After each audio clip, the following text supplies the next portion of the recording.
Hello and welcome back to Podcasting as Praxis. I'm David, my pronouns are he and him. I'm Jamie, my pronouns are he and him. I'm Rob, mine are he and him. And I'm Alistair, my pronouns are also he and him. All he hims tonight. Yep. Yeah. Problematic, but we'll go over it, it's fine. Don't worry about it. James has contracted lurgy. Yeah. And is unfortunately the dead. bubonic So, plague. So yeah. So they'll be back next week. Probably. We'll see how that goes, hopefully. In the meantime, we decided to do the least possible amount of individual effort, but the largest amount of collaborative effort possible, and do a cultural committee episode. So we watched a film for you. Yes, we did. We did. And Rob is going to tell us all about it. Fuck you. Go fuck yourself. Look, you're the one that raised your hand. I didn't do dick. Seriously, I think I did the last one of this. I already got yanked into this last time. All right. Okay, Jamie it is then. Yeah, so we watched Hanna. With one H. Yep, one H. With one H, yeah. Yeah. Very essential Yeah. to forget the extra H when you're trying to find it on perfectly legal sites. Yeah. And it was shit, but the soundtrack was banging. Yeah. Like and subscribe, we'll see you next week. Why did we watch this? Rob's idea? Yeah, it was Rob's idea. Rob, why did we watch this? I watched it a while ago, just for my own self, and then I was like, "This is a really fucking weird movie," and so I started DMing Jamie with screenshots throughout the movie, and I was like, "We should do an episode about this," because like, this is not like necessarily like a really bad movie. Like, it's not a Jerry Racewell masterpiece. It's a really strange film. It's like, just I think it's really fair to fucking say. strange. Yeah, I and that's saw why it- I wanted to talk about it. I saw it like back in fucking 2012 or something. And Yeah, same. And I was convinced that it must have been based on a comic. Because I think it was like around that wave of like films that were actually adaptations of comics, but you wouldn't guess it from the subject matter. It was like loads of fucking just weird, like slightly off-kilter, like espionage movies. You know, that one where Bruce Willis and all the other old people are like spies? Oh, yeah. Or, Red? Or that one with the fucking dad from Supernatural and Captain America, where they're like fucking spies, but like they've all got like every character has like their own quirk. Yeah, the Outcast or the Throwaways or whatever the fuck that was called. Something like that, yeah. Yeah. That film Salt with Angelina Jolie came out around that time as well. Yeah, what was going on? What was going on in the 2010s? Is that one based on a comic as well? Yes, I think it was it not? Because I saw this and was convinced that it must just be based on some fucking weird graphic novel I hadn't heard of. Just purely because it was like a bit fucking like every character has their own like unique quirk, and it's a bit fucking weird and not very good. But no, this was an original script written for fucking cinema. So this must be what happens if you raise people on like comic book adaptations. Yeah, comic book adaptations and the Chemical Brothers. Yeah, comic book adaptations that they don't actually know are comic book adaptations. Because what was that one that what was that David Cronenberg one? Was it David Cronenberg? No. League of Extraordinary Gentlemen. It was also in the 2010s that they did the A-Team adaptation, where they fly the tank. That was great though, and also not a comic book. So if I can do it in GTA, We they should have can done do that. it in. Yeah, we should have done that. It has some similarities with this film, where someone comes out of a manhole and hangs off the bottom of a truck that just drives overhead. Yeah. No, the thing with fucking what's the fucking hairy guy from Lord of the Rings?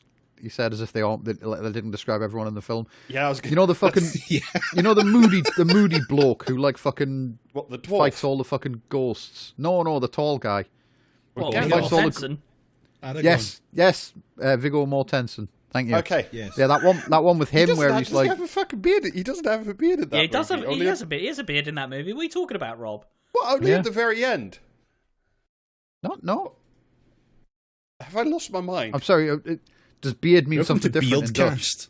He doesn't. Yeah. Like, in the context of like the Lord of the Is Rings, it not a beard like unless it's microphone. properly I'm groomed? googling Aragorn as we speak. I have done this now, and like I will agree, he has facial hair, but like in the context of the Lord of the Rings, it's nothing.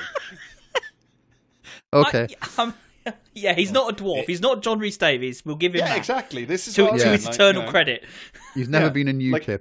He's got the That we he's know got of. the he's got the Brazilian of beards. Like it's not that much. The Brazilian of beards. Wow. Okay. Yeah, it is. 0.1 Gandalfs. One Deca But yeah. Gandalf. Anyway, he was in that film where he like kills people and everyone's like, "Oh, holy shit, this guy kills people," and that was based on a comic. I can't remember the fucking name of it whatsoever. History of Violence? Yes, that's the one. Thank you. I was confusing it with the other thing that might also have him in it that I think was David Cronenberg did, where he kills History people. of Peace.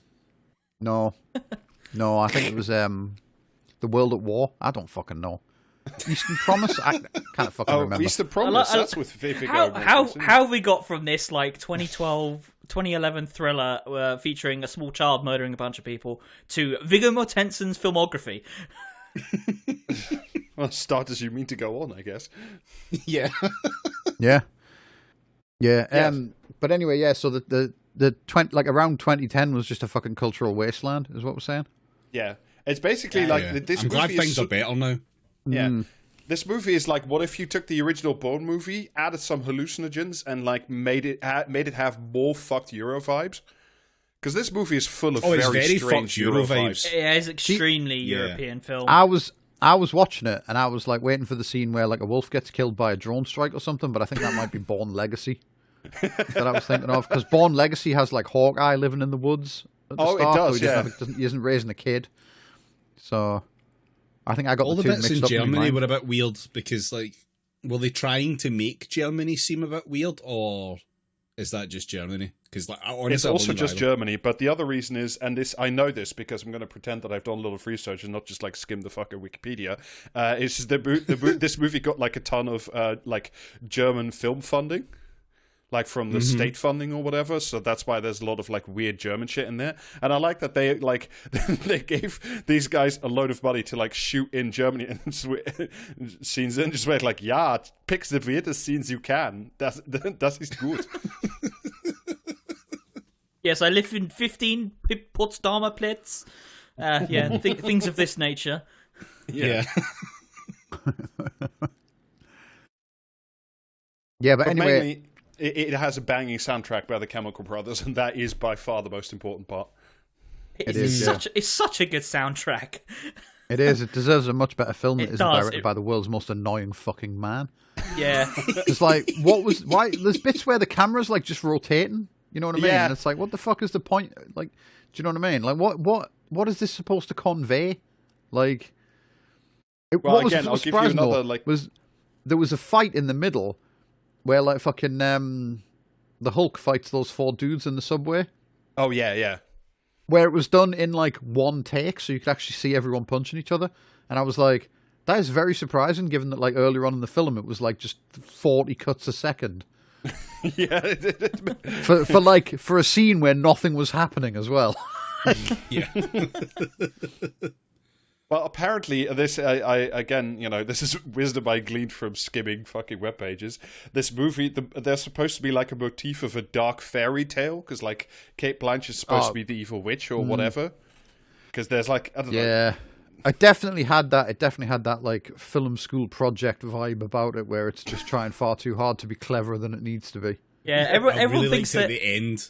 Yeah. Like I won't say too much about it just now. Spoilers and all that for this film you're definitely going to watch. But there's a great little like progression of here's the thing for the people who didn't get me doing the thing a couple of minutes ago. Right now, here's the thing that I was trying to say. Yeah, here's me Like, scrolling it for in the crayon idiots on a in wall. the back. Yeah. Here's me scrolling a crayon on the wall. Mr. Viewer, I left you all the clues. Yeah. Yeah, everyone thinks they're Darren Aronofsky until they've got like a weird scene that's got like a Christmas vibe to it, and they just start singing. You're gonna have a character sing part of the tune for the rest of the film. Yeah. Yeah. Well, it is a movie But yeah, like, like populated. a little warning snowman would have been helpful. Like, you know what I mean? Like, Mr. Police, you could have turned this off 20 minutes ago. Mr. Police, you could have listen just to listened to the album. I was going to say, just listen to the soundtrack on YouTube, yeah. The other thing it has is like the people who play the weirdest fucking roles are also like by far the best actors in the movie. So Kate Blanchett and Tom Hollander are like, you know, appear they are by far the best actors in the whole movie.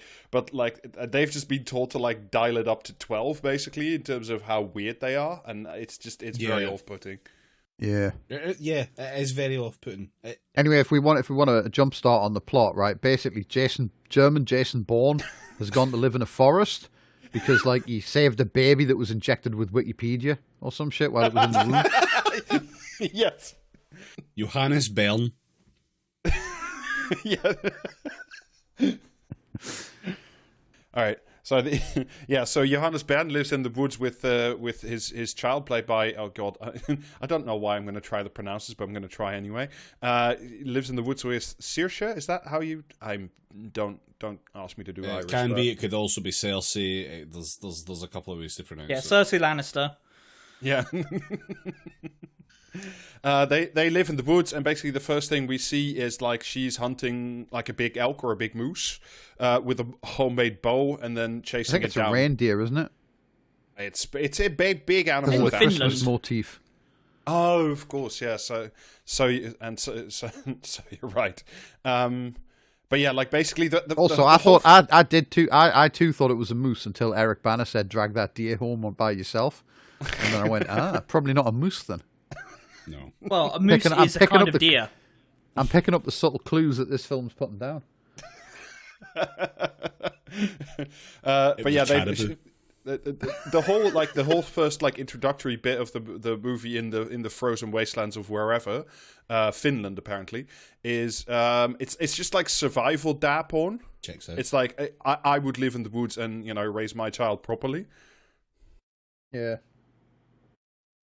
By reading them, by beating them to a pulp on a daily basis and reading them the entire encyclopedia. An American encyclopedia, by the way, because he keeps reading out like imperial measurements, and I don't think they would stand for that in Finland. It's a CIA issue one though, so Yeah. you got to make sure all of these German CIA officers have American issued books. Don't ask questions about the amount of German CIA agents that there are. Like, just ignore that. It's fine. Me It's not a frantically holdover from leafing through the anything. A section to find Allende.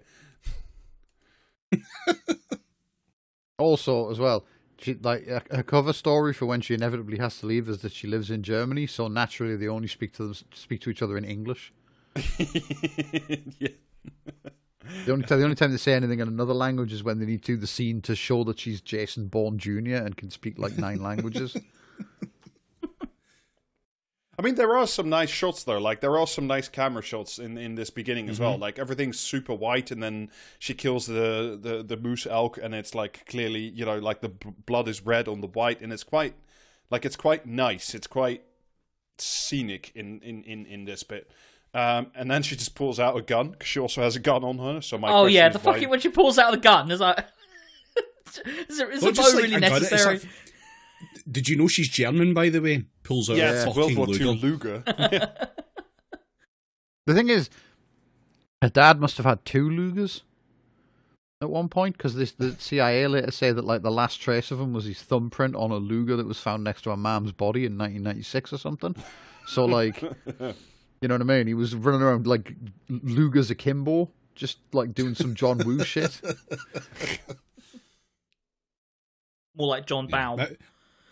Let's not question why there might be a bunch of like German World War II weapons in Finland for any reasons. Let's not do that. Yeah, I'm sure someone who lives out in the wilds of Finland is a perfectly reasonable person. Probably more so than anyone involved in this fucking film, to be fair. Survivalist Finn is like a really weird vibe anyway. Survivalist anyone is a really weird vibe. You have to survive the communist state. That's what you have to do in Finland. That's true. But yeah, so and then like she shoots the deer in the head, and then Eric, I was keeping notes on my phone, and it kept correcting to auto correcting to Eric Banana, so my notes are very confusing. Yeah. Oh, good. So the Hulk shows up. He's also dressed in like furs and animal skins because they're properly off the grid. Well, yeah, presumably all the stuff that before the film started was just literally like, you know what I mean, like the opening like gameplay of like Rust or something, where they had to like kill a bunch. You know what I mean? They just turned up in German street clothes and then had to kill a bunch of pigs to make like warmer shoes or something like that. Accent work is absolutely fucking on point at the start of the film as well. Before we establish that they're German, I have no fucking clue, and the only like thing that I've got to maybe go in is they're from Skyrim. Yeah. I thought this was like the lost chapter of Red Dead Redemption 2 at some point. They were just like, oh, you have to kill 15 pigs to make a new pair of underwear. Mm-hmm. Childhood of bearasses. But yeah, anyway, she's getting restless with the simple cabin frostbite lifestyle. Because apparently in all like the 15 years he's been raising her dad's never fucking like played, like obviously he's never played any music because they live in the woods, but he's never hummed or sung to her as a child or whistled or anything, you know what I mean? Yeah. He's a purely tuneless man. It's or maybe yeah, he's completely tone deaf, that's why. Just imagine though, like, you know what I mean, when he escapes up there with her as a baby. And, like, he's just standing there trying to nurse her to sleep in complete silence. No, he just speaks to her in, like, a spoken word rhyme. Start doing slam poetry at the child to make it sleep.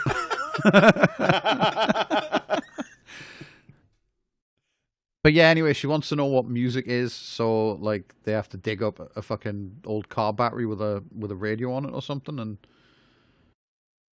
Like, put it next to the button that summons the police. Yeah, I don't understand what the fuck that thing's meant to be. It's like basically a suitcase-sized transponder, like you would find on a plane or something. Yeah. But when he turns it on, it tells the CIA like that it's him and where he is, which just seems weird. Is he supposed to take that on missions with him in case he gets captured or something? Why do our field agents keep getting captured? I say, as I send another one out with 500 pounds of kit. Yeah. But yeah, anyway, so he sets up the police spawner and tells her she can turn it on if she wants, like, you know what I mean? Yeah. It's an immediate 5 stars wanted level, like they don't fuck around anymore. Yeah. So she turns it on. He puts on a fucking suit and walks off into the snow to go to Germany. Yeah. Yeah. See you later. And then the plan is for her to wait around in the house and like only kill a couple of the special forces guys that turn up. Like, yeah. And then she's just like sitting inside, like all casual. It's like, I just slaughtered a few of you, but don't worry about it anymore now. Yeah. It's like if you've had 15 years like to think of this plan and to train your super soldier child to execute that plan, like a plan flawlessly, this is like a really fucking bad plan, because if the kid had just been there and like surrendered to the guys, they might have just let her like speak to Kate Blanchett straight away, because they're like, oh, we just found a kid. Do you know what I mean? But instead, the kid has to like murder 2 special forces like guys, so that now everyone knows she's like fucking dangerous, and they keep her in like a fucking bank vault or some shit. Like a very weird, impractically designed panopticon, because it's like they've got like 30 fucking cameras in the walls, and it's like it's an empty room. Do you really need like that? It's a round room as well. Do you really need that much coverage? That's where the Iranian reactor goes in another film. It looks, honestly though, it looks like the room where they filmed the fucking gunfights in The Matrix. You know, like just Yeah. yeah. That's guy in the CCTV booth watching her like just rotate in slow motion.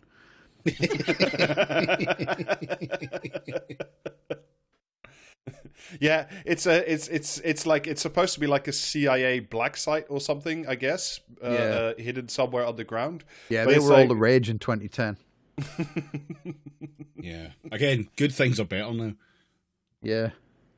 But yeah, she talks to some fucking like random dipshit, and then she asks to speak to like Kate Blanchett because she's been trained from birth to kill Kate Blanchett. And then like Kate Blanchett sends in like some other dipshit in a wig. Fake Blanchett. Yeah. Fake Blanchett, played by what's her face of Downton Abbey. If I've seen Downton Abbey. Okay. But yeah, like, do you know what I mean? Like, that's got to be a great fucking thing. It's like, right, okay, so wear the wig, do my accent, and like die horribly if like, do you know what I mean? Like, we're sending you in there to see if like the kid kills me specifically. So best of luck. And also, not Did the at child all, like, say anything about like anything at all other than wanting to speak to you? Just that she's read Kacher in the Rye. Yeah, it's basically the equivalent of being in Jurassic Park and saying, "Hey, we've run out of goat. Would you mind standing on this platform for a little bit?" Like, yeah, it's so weird. But they apparently don't tell her because the first thing she does when she goes in is hug the kid. You know what I mean? Like, just let the kid sit on her knee and then ignore everyone all the fucking different people who are screaming in her ear like to abort the mission because the kid's about to eat your face. You know what I mean? Like, I do have to wonder why she thinks this child is in there. Yeah. Why have we brought a child to a CIA black site? Just another day at the CIA. oh well, it's a living, I say, before the super child shoots me in the head. Before the child wraps her limbs around me like some kind of limpet and then just tears my head clean off. Yeah. She does get into a bit of like face hugger zone. Like she snaps the fucking decoy's neck and then like does some sort of kind of sick flip where she kicks the fucking guard. She waits for the exact second she hears the door unlock and then like murders the fucking woman. Does a sick backflip thing to kick the guard that was in there like across the room, take his gun and shoot the guy that just opened the door. Meanwhile, there's two guys in the security booth watching that happen in like bullet time, going, "Holy shit, this is sick as fuck." What? But then she like runs around like in like a bunch of fucking tunnels and air vents and stuff for like what feels like a fucking eternity, while the camera just goes absolutely mental and like strobe lights flash. The soundtrack's really good. I recommend you just don't look at the screen for that like fucking interminable section. It's just a music video inserted into the film. It's a very bad music video, but yes, yeah. The only thing you get in terms of do you think though? This director did Sense and Sensibility, and do you think his Sense and Sensibility is like this as well? Fucking Chemical Brothers soundtrack and like loads of jump cuts. I mean, I'd watch it. The lost chapters of Sense and Sensibility, where they just snap necks and do kickflips. Yeah. Look, I would probably watch just about anything short of like snuff films and dangerous things that if it had a Chemical Brothers soundtrack, to be honest. So yeah, it's just, I mean, it also like then like so she escapes from the zone, and then basically she just escapes from a Deus Ex level. I think that's the only way I can explain it. Yeah, it's like these. Yeah, but she comes out of a manhole in the Moroccan desert. Yeah, and then a bunch of SUVs drive over the manhole, and she like grabs hold of the last one, even though it looks to be doing about like 30 miles an hour at least. It hasn't even established that it's Morocco yet. Yeah. Oh, spoilers. Sorry. Yeah, it's just that but that makes it even more jarring. But like, because when they finally bring up, oh yeah, this is Morocco, you're like, why is there a CIA fucking underground super vault in Morocco? I mean, what are they probably doing? for rendition purposes, but like I can like that's the one thing I can believe. Yeah, okay, but they'd just be doing that shit in a warehouse somewhere. Yeah, you know what I mean? Like, but I mean, obviously the CIA. Why do they need an underground layer? Yeah, an underground layer with a fucking like entire lab set up to do blood work, because it like we skipped the bit where like the two nerds find out she's got like fucking Jason Bourne blood or whatever the fuck. Yeah, they do a little printout that says DNA abnormal. Holy shit, she had the fucking MMR jab. Yeah, she's an X-Man. Andrew Wakefield, the movie. Oh, it fucking sucks. Yeah, it is at this point, by the way, like now that she's made her escape underneath the Humvees or the trucks or whatever the fuck it is, that the movie turns she from just like sideshow Bob's her way out of there.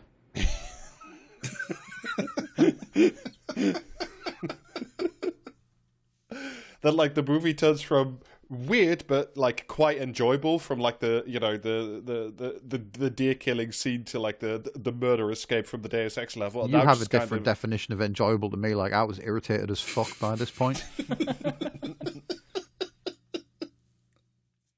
I mean, this is where like we just get kind of weird because like we're basically sort of introduced to Kate Blanchett, and the first thing we see is like her putting on shoes, and that's like the main thing you see a lot about in this movie is like Kate Blanchett getting in and out of shoes. And now that I've there's a lot of foot stuff. Yeah, it's I mean, not as much as your average Tarantino film, but still. Yeah, but more than normally comfortable. And at first I thought it's more annoying than with the Tarantino stuff though, because when Tarantino does it, he leans into it. With this, it's like it's trying to be coy about it and stop. Don't do that.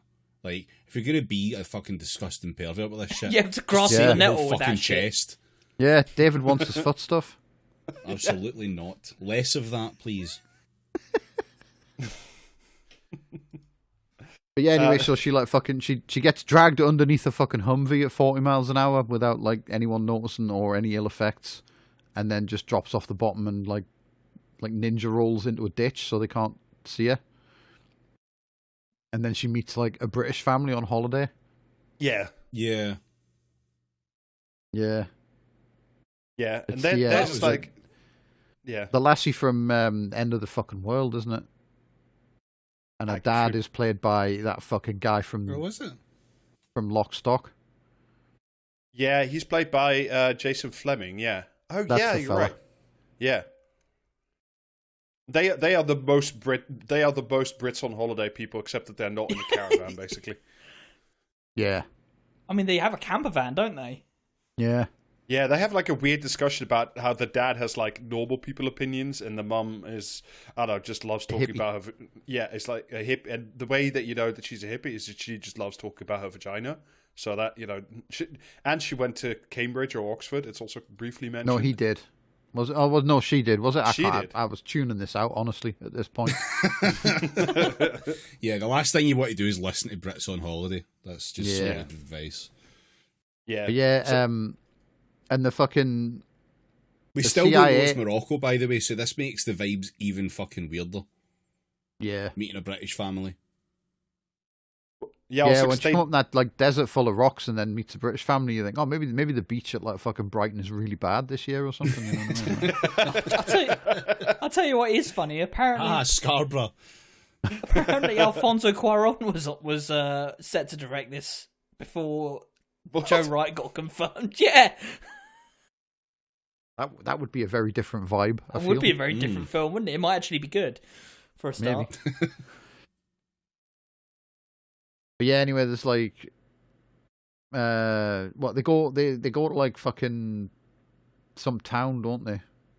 Like she walks.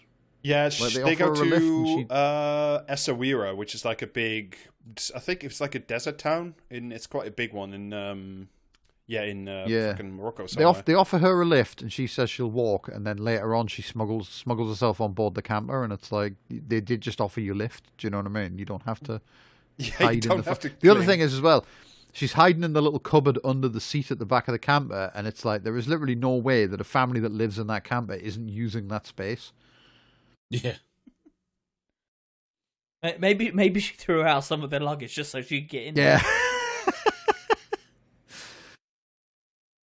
But yeah, they go to this town, and she like fucking talks to her, like talks herself into a motel room. Mm-hmm. And like has like a really like drawn out like fish out of water scene, where like all the lights are making noises, the fans making noises, the phone's ringing, you know what I mean? It's like fucking hell.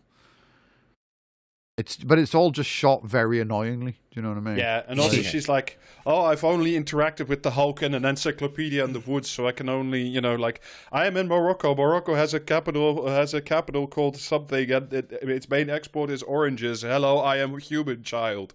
It's very, very fucking annoying. Yeah. Also, she can speak Arabic, which we just learned now, even though they were doing other languages earlier. It's like, here's another one. It was okay. That was implied earlier though, because she was in a CIA black site.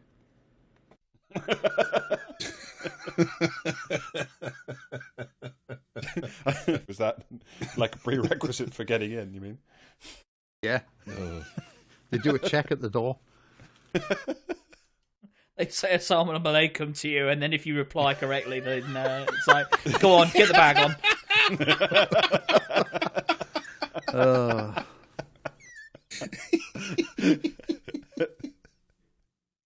Yeah, she gets very like terrified by an electric kettle, and then I don't know, jumps out the window basically. Yeah, it's the world's weirdest electric kettle though, because it like vibrates when it boils. Like, Yeah, I've had shitty ones that do that. all right. Yeah. It's the fact the plastic gets so hot at the top of it that it wasn't possible to touch that threw me off a bit with it. And Like, it made a that's really sparking bad noise kettle. when she touched it. Yeah. Was it inferior Arabic technology though? Meanwhile, Kate Blanchett's gone to like some weird German fucking sex club to recruit a little sailor boy and his two Nazi skinheads. Yeah. So this is if like movies are like directing movies is about like making choices, and I don't understand any of the choices that went into like casting. Let me have a go. Let me have a go on this. Not so much for the casting bit, but just for the whole like, so this vibe. guy's like quite clearly being fucking played as queer, and then she immediately hits out with, "Oh, she's a bit young for you." So we're just getting that fucking old stereotype right out the fucking gate, which is quality. Yeah. Oh, We're talking about the fucking dancer on stage in the club here. It should be clear. Yeah. Didn't bring that up, but yeah, And he's it's just standing watching a fucking like woman dance on stage, to some fucking annoying fucking music, and yeah, Kate Blanchett's like, "Oh, isn't she a bit old for you?" all of this is so fucking weird. I didn't like any of this. Like, choices were clearly fucking made here, and none of them were good. Is this the bit with the because it's all like Christmassy as well, isn't it? Yeah. Uh-huh. And then there's the fucking music or the little tune. What's his face like whistles for Tom the rest of the Hollander. movie. Yeah. Him. Although he starts out in like a weird like tight like sailor outfit, and then he just cycles through like various colors of ill-fitting tracksuit. Yeah, afterwards. to like It's football bizarre. hooligan. Yeah.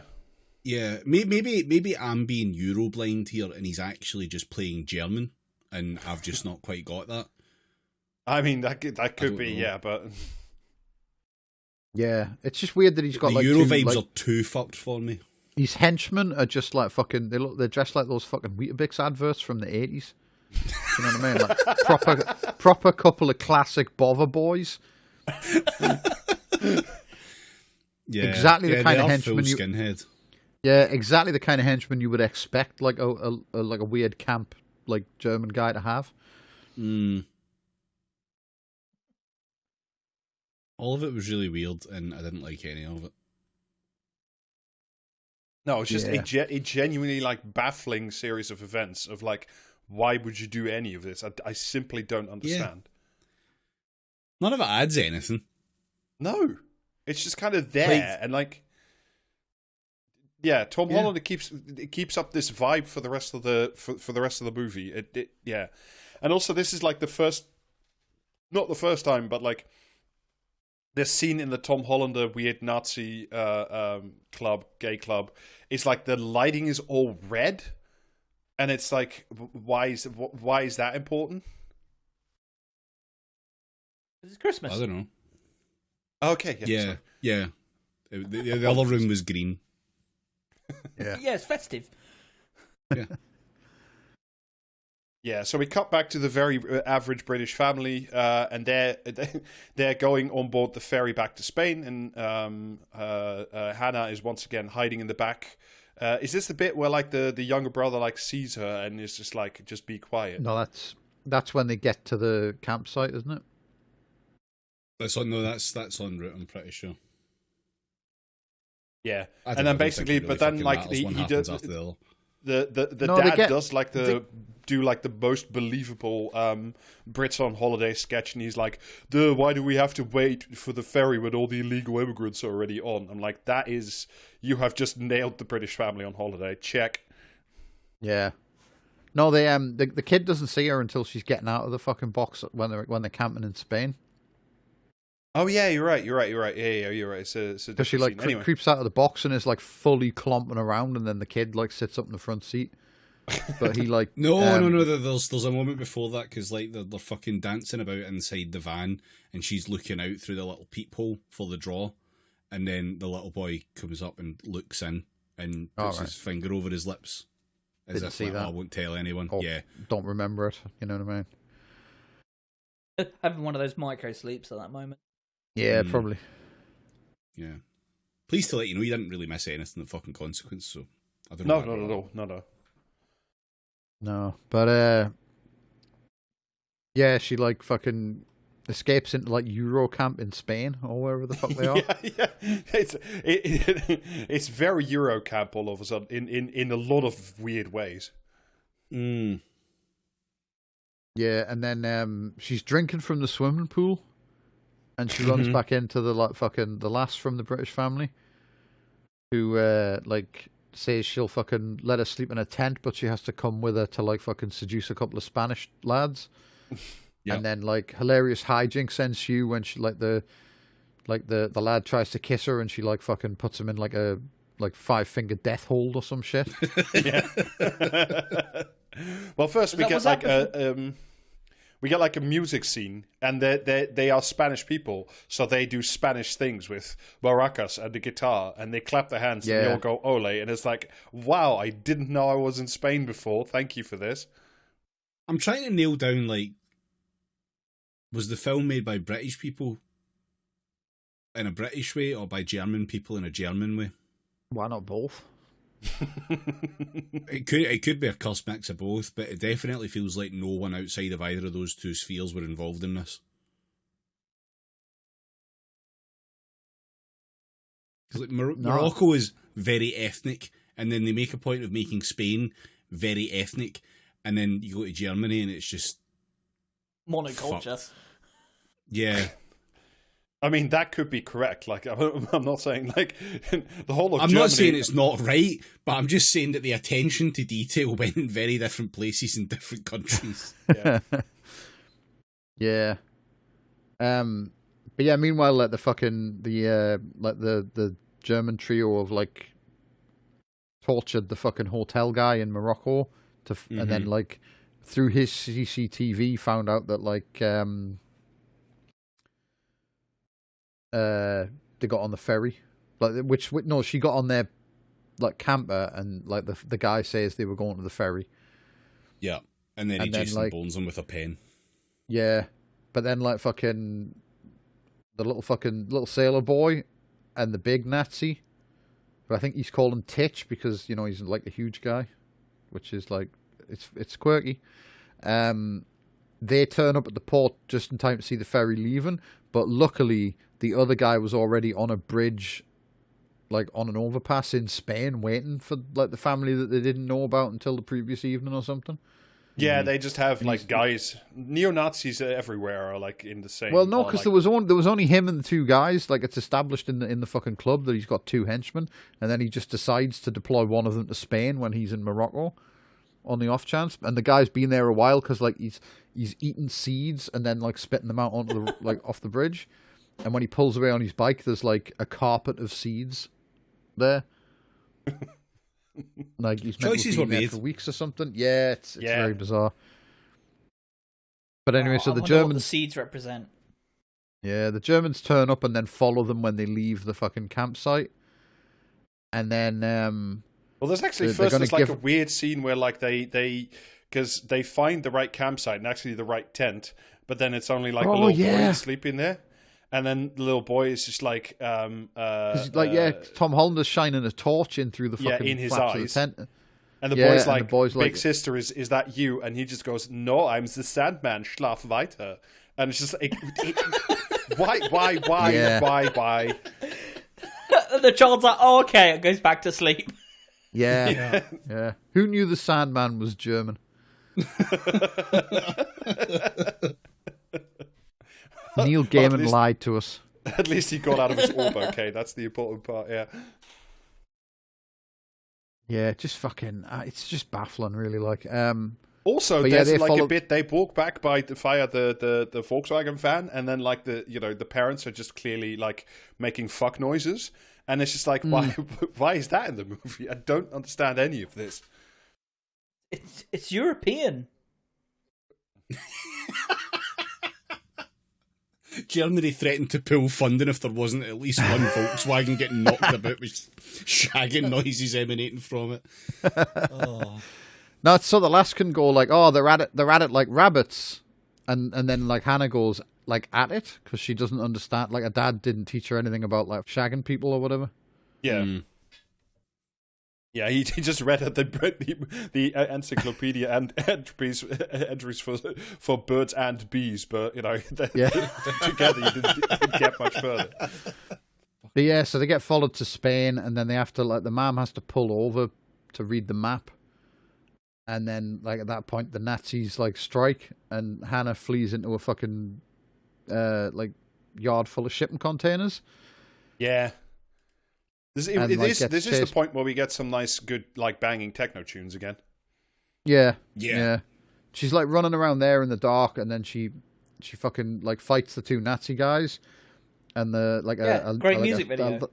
The lass turns up to watch, and sees Hanna take one of the Nazi guys, the smaller Nazi's knife off him, and just cut his throat. Cut him, cut him fucking all over the place, and leave him to die. Skin him like a deer.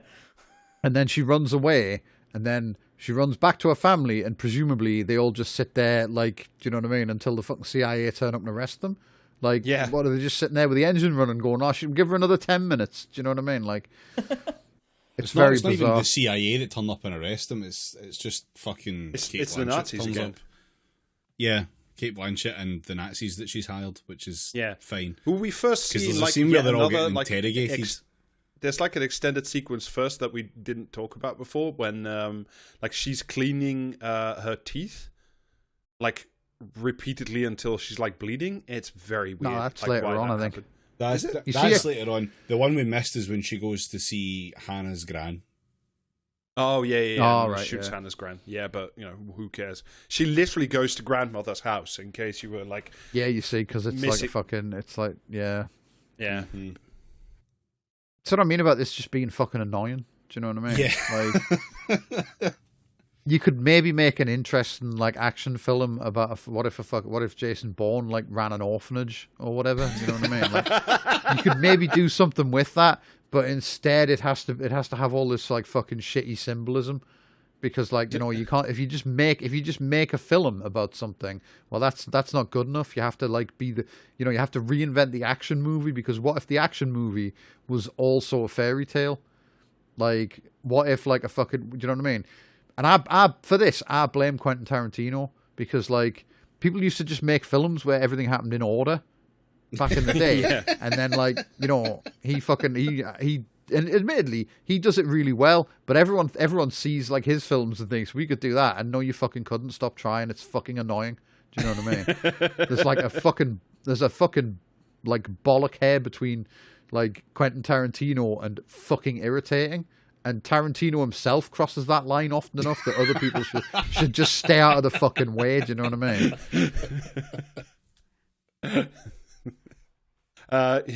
So okay. Which reminds me, we also get a flashback of how her mom died. Oh yeah, where they're and it's the funniest fucking thing I've ever seen, because they're just driving down a road somewhere in Europe, and Kate Blanchett is hiding behind a billboard at the side of the road with a gun, with a handgun, and then she steps out into the middle of the road and empties the handgun at the car, apparently not hitting anyone, but forcing the car off the road somehow. And she dives out the way, and then hears the car crash, and then gets up, reloads a gun, and walks to the car, and But apparently in the fucking like seconds between the car like loudly hitting a tree and her getting up off the ground, the entire family had got out and run away. Yeah, but like, and the car had exploded and started burning down. It's a yeah. It's like you know what I mean? Like she dodges out of the way, the car crashes, she gets up, she walks to the car, it's like hit a tree at a fucking like, but it's not a road through the woods. Do you know what I mean? This tree is like standing alone at a fork in the road, and the nearest tree line is miles away. And like, it's like the film has an incredible like fucking like incredibly like missing sense of geography. So like, sorry, we can't see all I have in my head at the moment is Bada, Eric Bada, he's about to hit the Christmas tree. But yeah, like, do you know what I mean? Like, the camera is focused on Kate Blanchett when she dives into the fucking ditch at the side of the road. And so she, like, even though, and then it's still focused on her when she gets up and starts walking towards the car. And because, even though she's looking directly at the car, because they aren't on screen, she can't see the two people get out of the car, unstrap a child from the fucking kiddie seat in the back and run away. Yeah.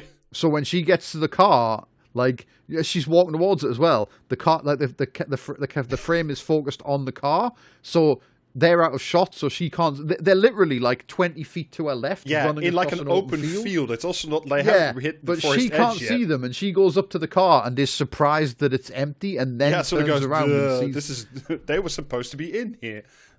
Yeah, turns around, sees them in the distance, and shoots at them, and like the mom falls down, and apparently Eric Bana like drops a Luger with his fingerprint on and just runs away carrying the baby. Yeah. It's very fucking bizarre. Mm-hmm.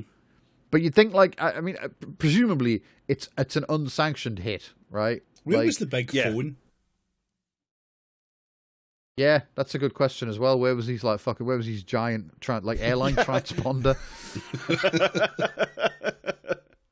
presumably, I mean, presumably had it with him because she knew where he was. Yeah. But yeah, like, you know, she's got the entire fucking, like, she's in the CIA.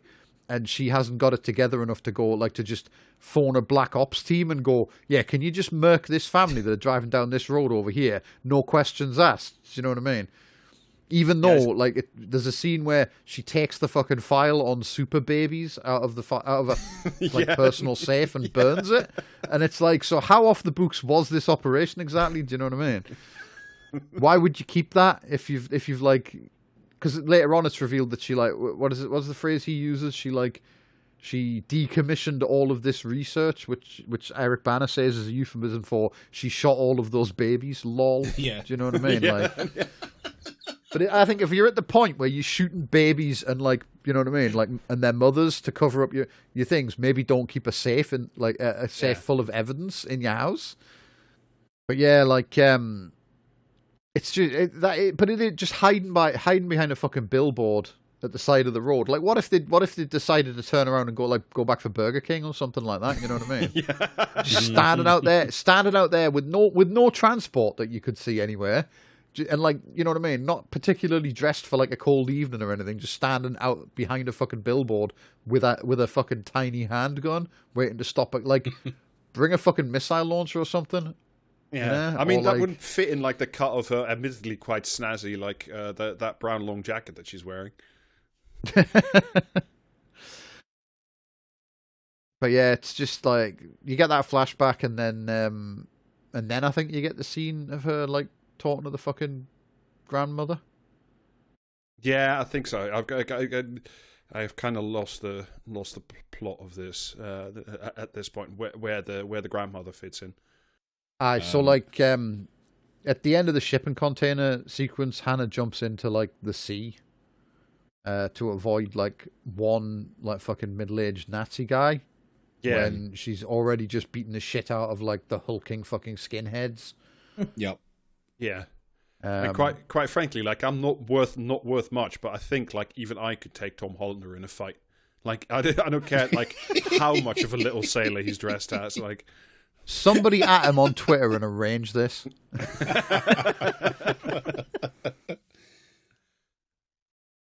But yeah, like, she jumps into the sea, and then turns up again in Germany. I think that's the next time we see her, is it? I'm assuming that she hitches a ride on that like barge, because I'm sure we see that in another scene. So I don't really know how the Spain to Germany just canal teleports, system why works, not? but no, I just think it's quite funny that encyclopedia that he had like included things about propellers, but for some reason no one thought to include that in the US Marines handbook. Yeah. Yeah, meanwhile, we skipped a scene that happens at some fucking point, who cares, where, like, Eric comes out of the fucking sea. Oh, yeah. Climbs over, because he like... swims from Finland to Denmark, I think, so he can get there. It is Denmark, yeah. Yeah, the one of the guys, I've looked at the cast, and one of them's just credited as Danish policeman, so, yeah.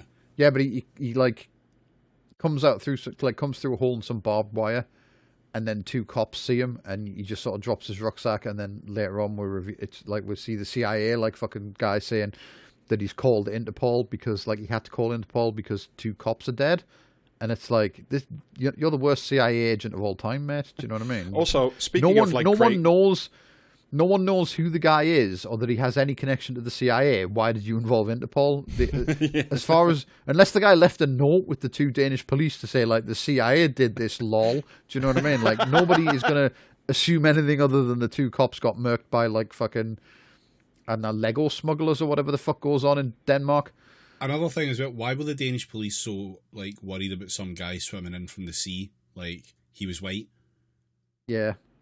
I assume that some sort of like Scandinavian beef thing, and the Danish just don't like the rest of them, and anyone turning up out of the sea is a problem or something, and that's the only reason why. Because if this happened in fucking Spain, somebody would just be like, oh, okay, that's fine. Greece, yeah, no problem.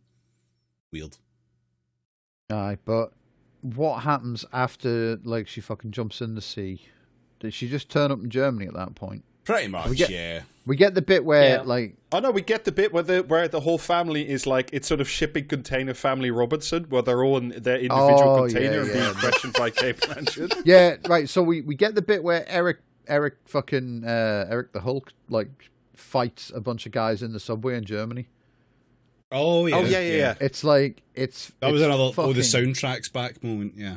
Yeah, it's fucking baffling, though, because he's like, you see him getting off a bus or some shit, is it?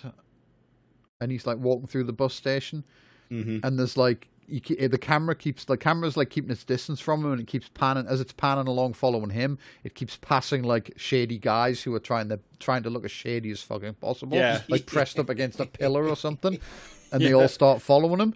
Yeah. And then he all turns around and the guy all the time and are just like, "Yes, darling, I will pick up another milk. The milk has just arrived. I have spotted the milk. Wink, wink." Yeah, and like every time he turns around, has brought the flowers. every time he turns around and looks at the guy like pretends to be doing something else. Do you know what I mean? That's like, it's absolutely fucking bizarre. Like he goes onto an escalator in the subway, and when he turns around, the guy like just like does a catalogue pose, looking the other direction.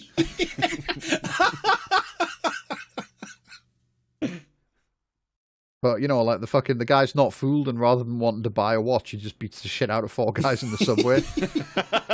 Understandable. Steals a fucking radio, and hears on the radio that, like, fucking Kate Blanchett's still alive.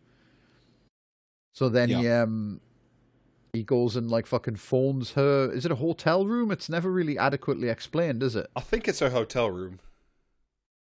Because he phones her, and she texts the fucking the agent guy that called Interpol, telling him to get tech, and then like he turns up at a door literally 3 seconds later.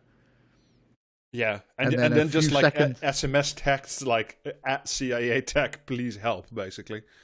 Yeah, but like he turns up a couple of seconds later, and then like there's a knock at the. Is there a knock at the door before or after he hangs up? I can't remember.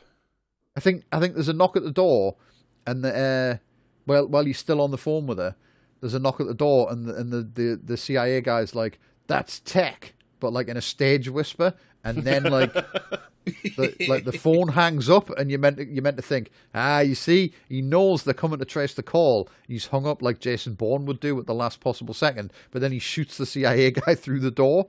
Yeah. And like they have like the fucking least expensive gunfight Hollywood has ever filmed, where like they're both just shooting at each other through a closed door. So it's just like fucking, do you know what I mean? A bunch of squibs going off. Yeah, and then Kate basically Blanchett like attached jumps to out the furniture. window. All you could see is like occasionally like a lamp pops off. Yeah, and also the hotel door is like weirdly do you know what I mean? Weirdly strong for a door that like just like doesn't absorb bullets, but it takes him like 10 minutes to kick the fucking thing down. Yeah, like when he stops shooting, the most well guarded hotel room of all time.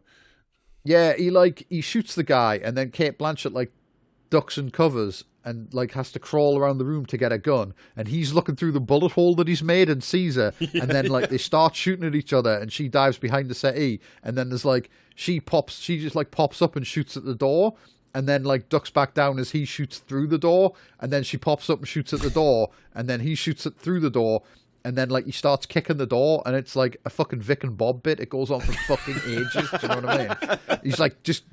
And there's a shot through one of the bullet holes where you see him like taking a huge run up and launching it, and it's like, what the fuck? Does the door open outwards or something? Like, what's taking so long here? It's Guest House Paradiso, but no one's allowed to make contact. Yeah, it's fucking baffling. Like, and then she eventually like she's hiding behind the couch, and then she eventually tells herself to get up in that like fucking way people do in films. Oh, I thought she was hiding literally in the closet. No. Doesn't matter. Who cares? Like, no, she's hiding behind the settee, and she like she does that thing in films where someone's like frozen in panic, and then they say to themselves, "Get up, move," and then she jumps out the window and vanishes. And the world's greatest spy has blown his like second chance to kill the fucking like woman he hates. You know what I mean? He spent 15 years planning her assassination, and he beefs it twice. yeah. It's like fuck. It's just fucking because he could have just knocked on the door didn't have a peephole either, so he could have just knocked on the door and just said then like coffee. when they opened, yeah, because they were expecting Tech, and the guy had gone, that's Tech, and he was on his way to open the door, so he could have just waited till the door was open and then like fucking, do you know what I mean, burst into the room and shot them both. And he wouldn't have needed like a fucking, do you know what I mean, to take like 40 run-ups at the world's strongest lock.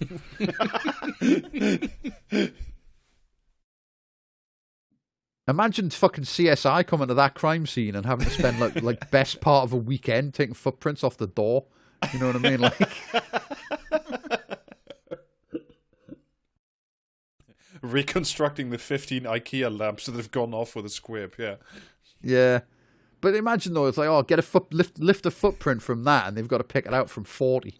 There's like a square foot of door, and it has like more footprints on it than the average airport concourse. It's just like fucking. It's like it's Monday morning. They finally sussed it out, and like Gary Sinise comes in. It's like, so what have we learned? It's like, sir, they're all the same footprint. We're looking for a massive incompetence.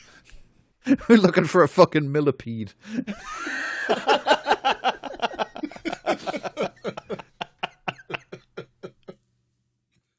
But yeah, anyway, so like fucking the back to the English family, and they're all in like shipping containers with fucking plastic doors. It's very it's very bizarre. Weird. Like they've just, you know what I mean? Like they've just improvised. Like they just broke into a few shipping containers and improvised their own black site out of whatever they found there. Yeah, it's very DIY. It's like grand designs if you've really run out of budget, basically. Yeah, but they are just like plastic strips hanging over the edge of the shipping containers, so any member of the family could just get up and run away. You know what I mean? Like camp Nazis if you're quick enough.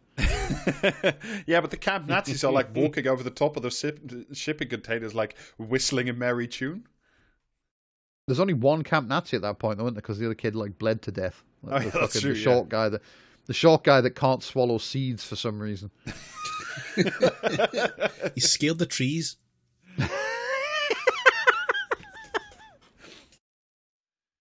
Yeah, so the little boy lets slip that she's gone to fucking like Grimm's house in Berlin. Oh, like God. the fairy stories. Yeah. Mm-hmm. In case it wasn't obvious enough. And then it cuts to her arriving at like the fairy tale house in Germany, where she meets Hitler from Inglourious Bastards. who is, admittedly, it must be said, a lot more whimsical in this film. Yeah. Oh yeah, yeah. My chief complaint with Hitler is that he's not whimsical enough.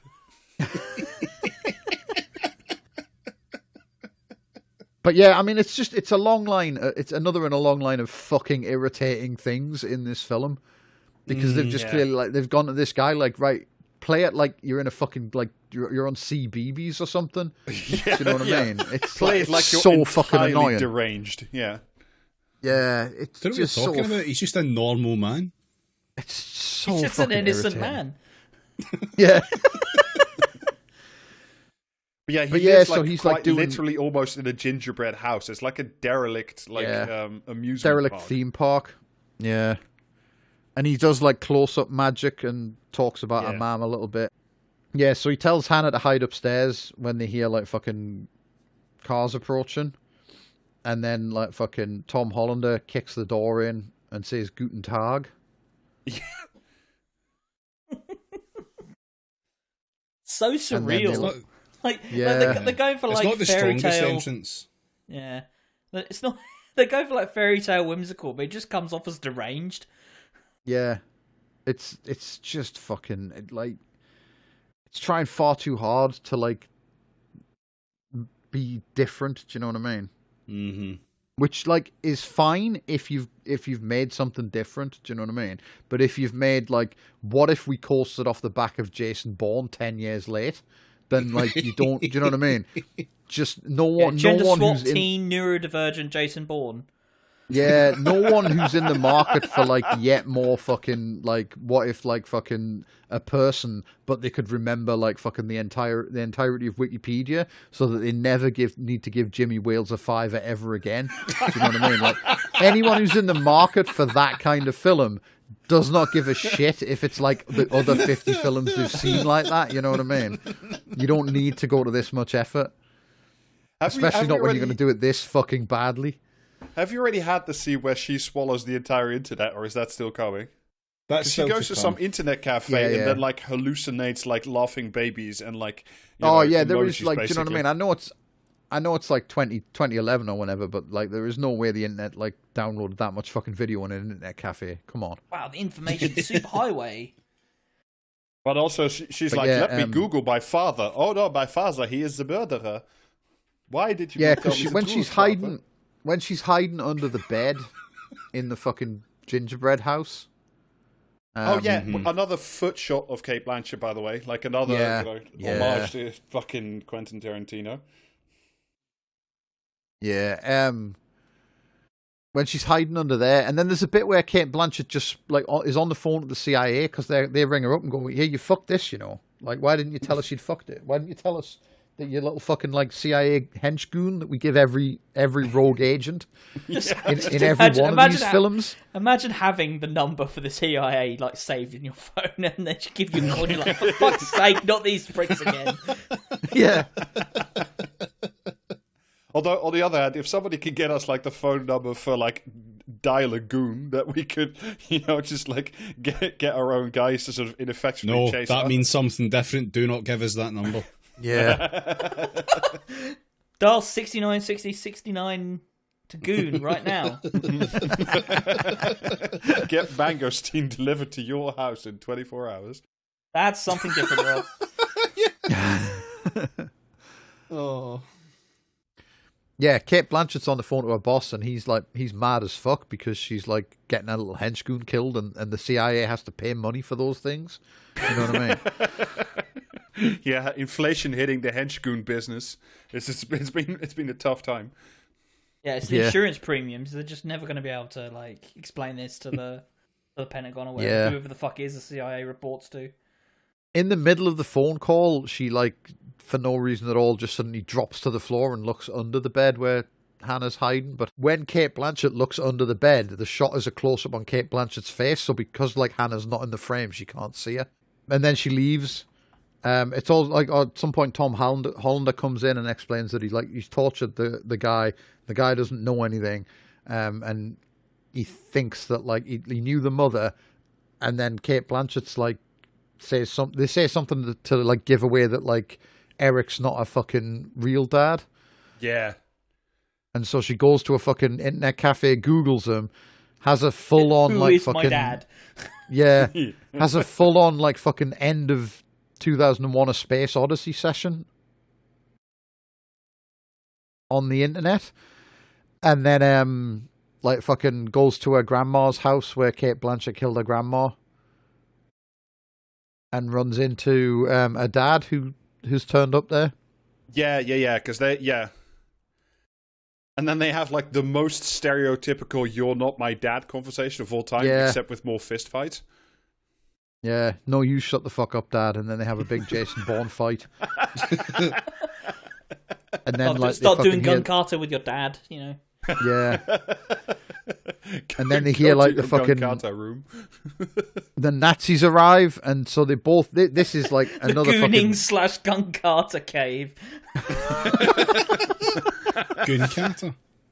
Yeah. Bending cum round corners.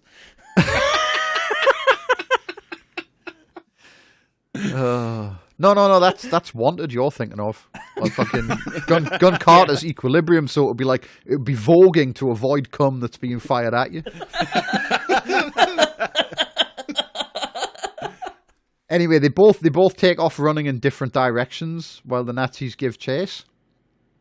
Everyone chases after her dad, and so like he's running and like being chased by like fucking Tom Hollander, who's hanging out the car window, like just giving him lip. And then they have to pursue on foot, and so he kills the big Nazi guy in a playground. And then like fucking Tom Hollander hits him with a bit of pipe.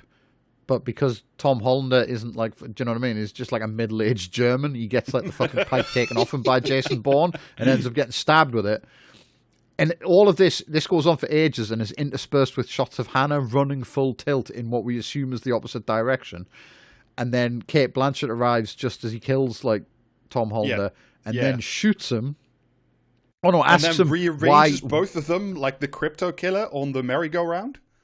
Yeah, no, she asks him, like, why, he, like, drops to his knees in, like, exhaustion, and she asks him, why did he come back now, and he says, kids grow up, and then she shoots him, and then smash cut to a shot of Hanna hearing the gunshot and realizing her dad's dead, even though she's probably run about 4 miles by that fucking point. Yeah.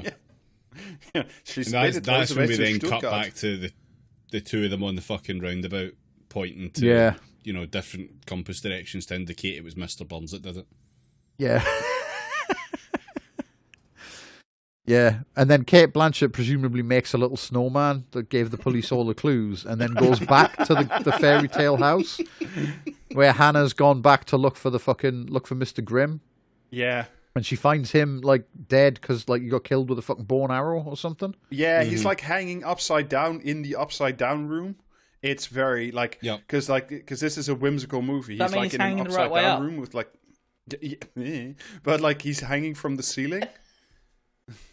Yeah. Mussolini's dream execution. But yeah, she pulls an arrow out of him, doesn't she? Yeah, she does. Yeah, she pulls Chekhov's arrow out of the corpse. Hides under the stairs as Kate Blanchett comes in and runs upstairs like shouting her name, then flees. Kate Blanchett chases her through the theme park, and then they have a confrontation, like, again with the fucking weird... Like, Kate Blanchett's behind her. Hanna, like, runs onto some fucking train tracks. Kate Blanchett, I swear to God, runs onto the same train tracks? Yeah, well, she sort of... She goes to, like, a new spawn point inside the mouth of a giant plastic wolf. Yeah, like Hanna runs onto some train tracks. You see Kate Blanchett, who is pursuing Hanna, run onto some train tracks. Then Hanna is crossing a stretch of water on the train tracks, and Kate Blanchett comes out of the big bad wolf's mouth in the opposite in case direction. You were like confused that there was something fairy tale-ish going on here. Yeah, and then like they have like a fucking little brief conversation. Hanna turns around, like Hanna says she doesn't want to hurt anyone anymore. She turns around. Kate Blanchett yells, "Don't you walk away from me!" And then she turns back and fires the fucking like the arrow she'd picked up out of the waistband of her pants and like No. She something? picks up a bit of like twine. Like it all gets very Sam and Max hit the road. Like she picks up a bit of like twine at a different location, and then she combines the two items. Yeah. So anyway, she fires this fucking arrow like from like just like throws it from a hip or something somehow. Yeah. And it like and Kate Blanchett shoots her It's bad. at the same time, and like she falls down, and then like gets up, and Kate Blanchett's vanished again, and she has to go chasing after her through the inside of like this fucking roller coaster or some shit. Yeah. And then she's just climbing up the fucking scaffolding after Kate Blanchett. Kate Blanchett turns around to shoot her, but then slips on some piss and like falls down a big slide. Yeah. And like Hanna comes down and like stands over her. She's bleeding to death and says the same thing she said to the moose. What was it like? I just missed your heart. Yeah. Yeah. Well, first then, she sees like a deer in the tunnel before she finds Kate Blanchett. Oh yeah, I forgot about that. Yeah. And then she shoots her in the head, and then the fucking title card smashes up, and then the credits roll, and we're all none the fucking wiser. And then 10 years later, Amazon make a TV show out of it for some fucking reason. Oh yeah, because it's that film that everyone loved so much. Yeah. Yeah. Same writers though, so I don't know. Maybe it's that. Maybe they'll get a third go at it and make it not shit. Because I watched the first. We watched the first season or some of the first. I genuinely don't remember of the first season where Eric Bana was played by that fucking dipshit from the Suicide Squad. You know, the fucking Mr. American Man from the space thing. Mr. American Man? What? You know, what's this? For All Mankind. You know, the fucking dipshit from For All Mankind. The dipshit from... Uh-huh. Yeah, you know who I mean, right? Yeah. Yeah, he played fucking Hannah's dad Joel in the Kinnaman. TV show. Yes, that's the guy. He played like her dad in the TV show version, which was just the film but longer. Like... Yeah, because the thing everyone was thinking about this film was, by God, this is not long enough. Yeah. I need to know the backstory to Tom Hollander. Tom Hollander's I think character, rather. if I remember right, the TV show is a bit more like fucking serious about it though. Like it doesn't have the weird. I don't remember it having like weird fucking quirks on every other character. Yeah. Or like a generalized fairy tale vibe, I guess. No. Does the TV show also leave you with a feeling of just, wow, that was contrived? I don't remember. I don't know if I even watched all of it. There's apparently 3 seasons of it now, though, which I found when I was trying to find the fucking film.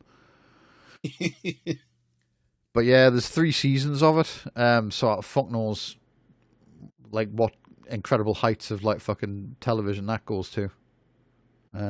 But it's like, you know, like I say, it's a more the vibe. If I remember rightly, it's a more, and we're probably going to get people like commenting on YouTube going like, "What? You don't remember like where the Space Invaders come to life and like escape from the arcade machine and kill everyone?" I'd be like, "No," but like I remember it being a much more like serious take on the matter because that was like it was that year where like they also Amazon also tried to do like a TV series spin off of Bourne.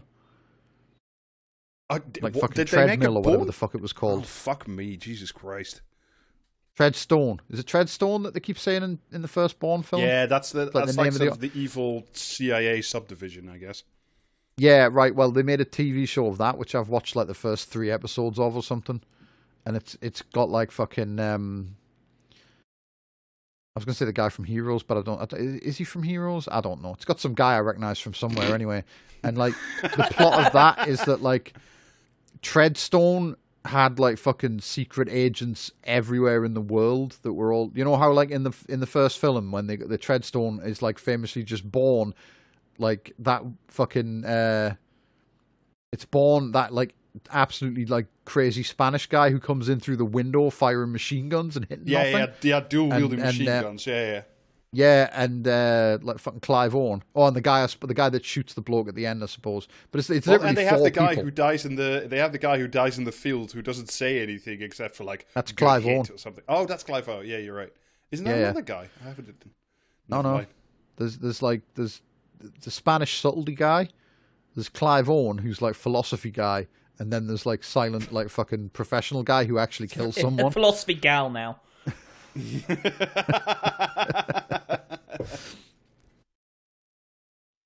But yeah, they made a TV show of that where the premise is like there were actually like hundreds of Treadstone guys all over the planet, and they all live normal lives and don't know that they're Treadstone until like they get sent a fucking like coupon for pizza or some shit with a secret code on it.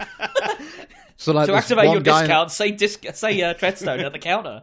Yeah, there's like one guy's like an oil worker in Alaska, and he like fucking flips out in a bar and like kills 20 people, and one of them is a woman in North Korea who like fucking, do you know what I mean? Like yeah, like geopolitics.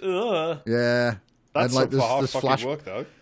there's flashbacks to like one of Treadstone's earliest operatives who was like a fucking Russian guy during the Cold War or something.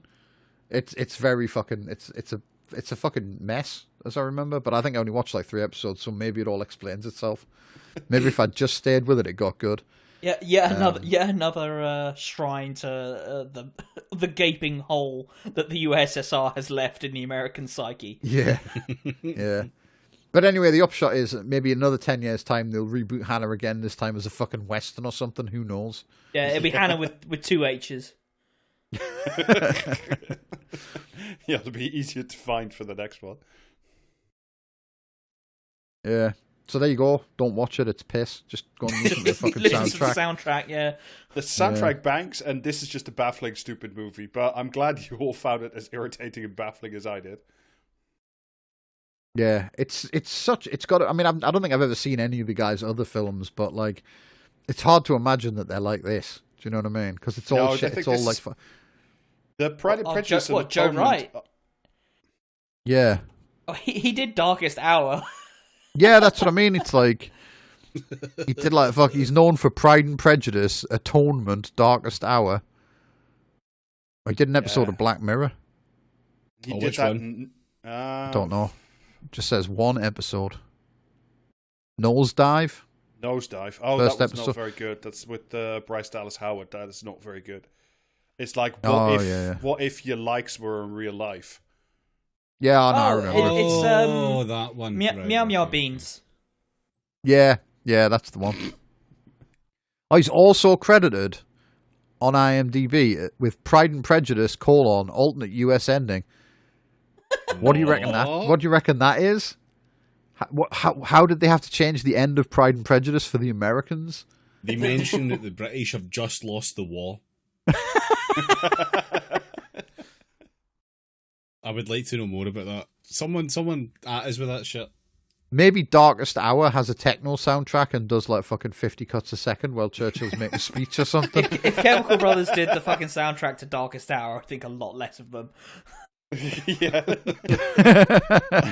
But conversely, a lot more of that movie.